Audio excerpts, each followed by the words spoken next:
नमस्कार, ये आकाशवाणी शिमला है। अब आप राकेश शर्मा से प्रादेशिक समाचार सुनिए। पहले आज के मुख्य समाचार।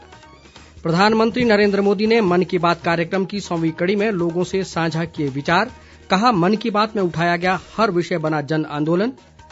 राजभवन शिमला में मन की बात कार्यक्रम को लेकर विशेष स्क्रीनिंग का आयोजन। राज्यपाल ने सामाजिक सरोकार के विषयों पर की जन सहयोग की अपील। राज्य सरकार ने 2 वर्ष का कार्यकाल पूरा करने वाले अनुबंध कर्मचारियों की सेवाएं नियमित करने का लिया निर्णय, अधिसूचना जारी। और 2 मई को होने वाले नगर निगम शिमला के चुनाव के लिए खुलेआम प्रचार थमा। प्रत्याशी अब घर घर जाकर मांग रहे हैं वोट। अब समाचार विस्तार से।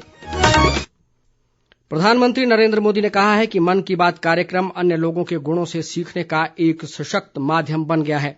आज आकाशवाणी से मन की बात कार्यक्रम की 100वीं कड़ी में राष्ट्र को संबोधित करते हुए प्रधानमंत्री ने श्रोताओं को बधाई दी और कहा कि मन की बात कार्यक्रम उन सब से जुड़ा है और उनकी ही भावनाओं की अभिव्यक्ति है। अधिक ब्यौरे के साथ हमारे विशेष संवाददाता रितेश कपूर। प्रधानमंत्री नरेंद्र मोदी ने मन की बात कार्यक्रम की 100वीं कड़ी में राष्ट्र को संबोधित करते हुए कहा कि ये कार्यक्रम भावनाओं की अभिव्यक्ति का सशक्त माध्यम बना है। उन्होंने श्रोताओं का उनके पत्रों और संदेशों के लिए आभार व्यक्त किया और कहा कि उनके प्रेम से वे कई बार भावुक हुए हैं। आज मन की बात का 100वां एपिसोड है। मुझे आप सबकी हजारों चिट्ठियां मिली हैं, लाखों संदेश मिले हैं और मैंने कोशिश की है कि ज्यादा से ज्यादा चिट्ठियों को पढ़ पाऊं। आपके पत्र पढ़ते हुए कई बार मैं भावुक हुआ, भावनाओं में बह गया और खुद को फिर संभाल भी लिया। आपने मुझे मन की बात के 100वें एपिसोड पर बधाई दी है, लेकिन मैं सच्चे दिल से कहता हूं, दरअसल बधाई के पात्र तो आप सभी मन की बात के श्रोता है, हमारे देशवासी हैं। मन की बात कोटि कोटि भारतीयों के मन की बात है, उनकी भावनाओं का प्रकटीकरण है। नरेंद्र मोदी ने कहा कि मन की बात कार्यक्रम की यात्रा 3 अक्टूबर 2014 को विजयदशमी के दिन शुरू हुई थी और इसके माध्यम से उठाया गया हर विषय एक जन आंदोलन बन गया। बेटी बचाओ बेटी पढ़ाओ की बात हो, स्वच्छ भारत आंदोलन हो, खादी के प्रति प्रेम हो या प्रकृति की बात, आजादी का अमृत महोत्सव हो या फिर अमृत सरोवर की बात, मन की बात जिस विषय से जुड़ा वो जन आंदोलन बन गया और आप लोगों ने बना दिया। साथियों, मन की बात मेरे लिए तो दूसरों के गुणों की पूजा करने की तरह ही रहा है। मेरे एक मार्गदर्शक थे, श्री लक्ष्मणराव जी इनामदार। वो हमेशा कहते थे कि हमें दूसरों के गुणों की पूजा करनी चाहिए। सामने कोई भी हो, आपके साथ का हो, आपका विरोधी हो, हमें उसके अच्छे गुणों को जानने का, उनसे सीखने का प्रयास करना चाहिए। मन की बात दूसरों के गुणों से सीखने का बहुत बड़ा माध्यम बन गई है। प्रधानमंत्री ने कहा कि वर्ष 2014 में प्रधानमंत्री बनने के बाद उन्होंने स्वयं को परिस्थितियों, समय सीमा और सुरक्षा तामझाम से घिरा पाया। उन्होंने कहा कि मन की बात कार्यक्रम ने इस चुनौती और आम लोगों से जुड़ने का उपाय सुझाया। इस कार्यक्रम ने मुझे कभी भी आपसे दूर नहीं होने दिया। 2014 में दिल्ली आने के बाद मैंने पाया कि यहां का जीवन तो बहुत ही अलग है। काम का स्वरूप अलग, दायित्व अलग, स्थितियां परिस्थितियों के बंधन, सुरक्षा का तामझाम, समय की सीमा। शुरुआती दिनों में कुछ अलग महसूस करता था, खाली खाली सा महसूस करता था। 50 साल पहले मैंने अपना घर इसलिए नहीं छोड़ा था कि एक दिन अपने ही देश के लोगों से संपर्क ही मुश्किल हो जाएगा। जो देशवासी मेरा सब कुछ है, मैं उनसे ही कट करके जी नहीं सकता था।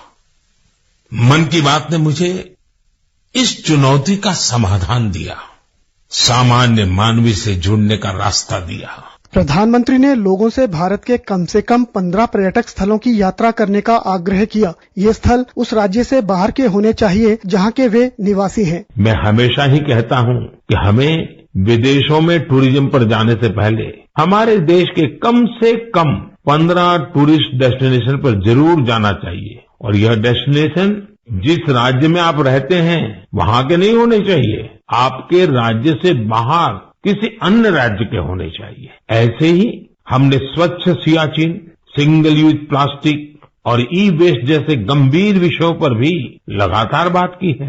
आज पूरी दुनिया पर्यावरण के जिस इशू को लेकर इतना परेशान है, उसके समाधान में मन की बात का ये प्रयास बहुत अहम है। प्रधानमंत्री ने आकाशवाणी के कर्मियों का आभार व्यक्त किया जो धैर्य के साथ कार्यक्रम को रिकॉर्ड करते हैं। उन्होंने दूरदर्शन और माईगॉव के कर्मियों और इलेक्ट्रॉनिक मीडिया के प्रति भी कृतज्ञता व्यक्त की जो बिना किसी कमर्शियल ब्रेक के कार्यक्रम प्रसारित करते हैं। मैं आज आकाशवाणी के साथियों को भी धन्यवाद दूंगा जो बहुत धैर्य के साथ इस पूरे कार्यक्रम को रिकॉर्ड करते हैं। वो ट्रांसलेटर्स जो बहुत ही कम समय में बहुत तेजी के साथ मन की बात का विभिन्न क्षेत्रीय भाषाओं में अनुवाद करते हैं, मैं उनका भी आभारी हूँ।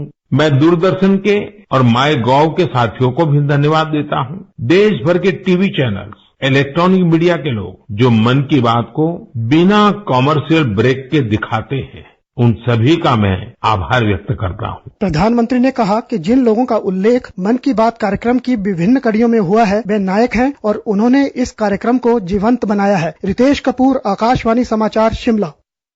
सूचना व प्रसारण मंत्रालय और प्रसार भारती के माध्यम से शिमला स्थित राजभवन में मन की बात कार्यक्रम की 100वीं कड़ी को लेकर विशेष स्क्रीनिंग का आयोजन किया गया। राज्यपाल शिव प्रताप शुक्ल इस मौके पर मुख्य अतिथि के रूप में मौजूद रहे। पद्मश्री पुरस्कार विजेता विद्यानंद सरैक और नेकराम शर्मा सहित कार्यक्रम में वे लोग मुख्य रूप से शामिल हुए जिनका जिक्र प्रधानमंत्री ने मन की बात कार्यक्रम की विभिन्न कड़ियों में किया था।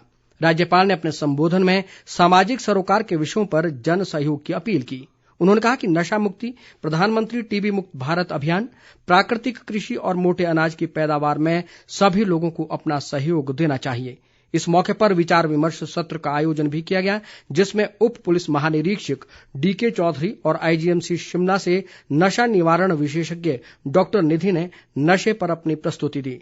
पद्मश्री नेकराम शर्मा ने भी प्राकृतिक खेती और मोटे अनाज पर अपने विचार रखे। इस बीच मन की बात कार्यक्रम की स्वर्णिम यात्रा पर आकाशवाणी शिमला से अब से कुछ देर बाद 8 बजे एक विशेष परिचर्चा प्रसारित की जाएगी। राज्य सरकार ने इस वर्ष 31 मार्च तक 2 वर्ष का कार्यकाल पूरा करने वाले अनुबंध कर्मचारियों की सेवाएं नियमित करने का निर्णय लिया है। इसके अलावा इस वर्ष 30 सितंबर तक 2 वर्ष का सेवाकाल पूरा करने वाले कर्मचारियों की सेवाओं को भी इस तिथि के बाद नियमित किया जाएगा। सरकार ने 31 मार्च तक 4 वर्ष का सेवाकाल पूरा करने वाले दैनिक वेतनभोगी कर्मचारियों की सेवाओं को भी नियमित करने का फैसला लिया है। इस संबंध में राज्य सरकार की ओर से अधिसूचना जारी कर दी गई है। मुख्यमंत्री सुखविंदर सिंह सुक्खू ने कहा कि वर्तमान राज्य सरकार कर्मचारियों के कल्याण के लिए प्रतिबद्ध है और कर्मचारियों व पेंशनरों को 3% महंगाई भत्ता पहले ही जारी किया जा चुका है। 2 मई को होने वाले नगर निगम शिमला के चुनाव के लिए अब एक दिन शेष रह गया है और आज शाम 4 बजे खुलेआम चुनाव प्रचार का शोरगुल भी थम गया है। अब प्रत्याशी घर घर जाकर वोट मांग रहे हैं। उल्लेखनीय है कि नगर निगम के चुनाव में विभिन्न राजनीतिक दलों व निर्दलीय प्रत्याशियों को मिलाकर कुल 102 उम्मीदवार अपना भाग्य आजमा रहे हैं। मतदान 2 मई को सुबह 8 बजे से शाम 4 बजे तक होगा जबकि मतगणना 4 मई को की जाएगी। राज्य निर्वाचन आयोग ने नगर निगम शिमला की परिधि में आज शाम 4 बजे से 2 मई तक शराब व अन्य मादक पदार्थों के वितरण पर पूरी तरह प्रतिबंध लगाया है। शिमला नगर निगम के सभी 34 वार्डों के लिए 149 मतदान केंद्र स्थापित किए गए हैं और मतदान को लेकर 153 चुनावी दलों की तैनाती की गई है। नगर निगम शिमला में कुल 93,920 मतदाता पंजीकृत हैं जिनमें 49,759 पुरुष और 44,161 महिला मतदाता शामिल हैं। इसके अलावा प्रदेश की पंचायती राज संस्थाओं में भी खाली पदों पर 2 मई को ही मतदान करवाया जा रहा है। राज्य निर्वाचन आयोग ने सभी मतदाताओं से मतदान में बढ़ चढ़ कर भाग लेने की अपील की है। शिमला की प्रसिद्ध लेखिका मीनाक्षी चौधरी ने बच्चों और युवा पाठकों के लिए शिमला पर आधारित किताबों की एक नई श्रृंखला लिखी है। शिमला इन्वेस्टिगेटर नाम की इस श्रृंखला की पहली 3 किताबों का विमोचन आज शिमला में बच्चों ने किया। अंग्रेजी भाषा में लिखी गई ये किताबें शिमला की पृष्ठभूमि पर आधारित हैं। मीनाक्षी चौधरी ने कहा कि उन्हें इस बात की खुशी है कि इन किताबों का विमोचन उन बच्चों ने किया है जिनके लिए ये किताबें लिखी गई हैं। राजधानी शिमला सहित प्रदेश के कई स्थानों पर आज दोपहर बाद मूसलाधार वर्षा के साथ ओलावृष्टि हुई। इस वर्षा व ओलावृष्टि से तापमान में गिरावट आई है। मौसम विभाग ने 4 मई तक प्रदेश के ऊपरी क्षेत्रों में हिमपात जबकि अन्य भागों में वर्षा की संभावना जताई है। इसके अलावा 1 और 2 मई को कुछ क्षेत्रों में अंधड़ के साथ भारी वर्षा व ओलावृष्टि का ऑरेंज अलर्ट जारी किया गया है। अंत में मुख्य समाचार एक बार फिर। प्रधानमंत्री नरेंद्र मोदी ने मन की बात कार्यक्रम की 100वीं कड़ी में लोगों से साझा किए विचार। कहा, मन की बात में उठाया गया हर विषय बना जन आंदोलन। राजभवन शिमला में मन की बात कार्यक्रम को लेकर विशेष स्क्रीनिंग का आयोजन। राज्यपाल ने सामाजिक सरोकार के विषयों पर की जन सहयोग की अपील। राज्य सरकार ने 2 वर्ष का कार्यकाल पूरा करने वाले अनुबंध कर्मचारियों की सेवाएं नियमित करने का लिया निर्णय। अधिसूचना जारी। और 2 मई को होने वाले नगर निगम शिमला के चुनाव के लिए खुलेआम प्रचार थमा। प्रत्याशी अब घर घर जाकर मांग रहे हैं वोट। इसके साथ ही समाचार बुलेटिन समाप्त हुआ। नमस्कार।